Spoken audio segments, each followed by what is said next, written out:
आज या ठिकाणी राष्ट्रवादी काँग्रेस लोणावळा शहर शरद पवार गटातर्फे आज आंदोलन केलं. इथे निषेध घेण्यात येते. आपल्याला जर देशातली लोकशाही टिकवायची असेल तर निवडणुका या पारदर्शक व निष्पक्ष व्हायला.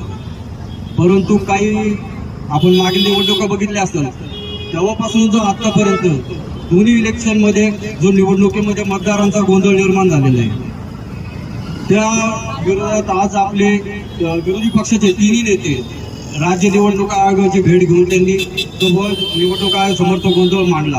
पण त्याच्यावर काय अजूनपर्यंत निवडणूक आयोगाकडून काय उत्तर आलेलं नाही. तसाच प्रकार हा आपला लोणावळा नगर परिषदमध्ये झालेला आहे.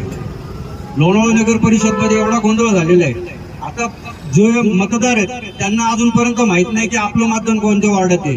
हे जे आता निदर्शनास आणले ते कुणी आणले? जे इच्छुक उमेदवार आहेत त्यांनी वादी पाहिलेली. आता मला जर माझं मतदार बघायचंय तर मी 13 प्रभागाची मतदार यादी बघायला लागेल तेव्हा मला कळणार की माझं मतदार कोणत्या मतदान यादीत आलेलं आहे.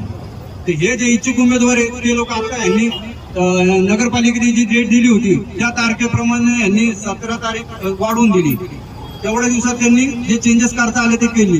पण आता अजूनपर्यंत बाकी असे बरेच मतदार राहिलेले आहेत, त्यांचे काही चेंजेस होणार नाही आणि एकदम गलतान कारभार आहे.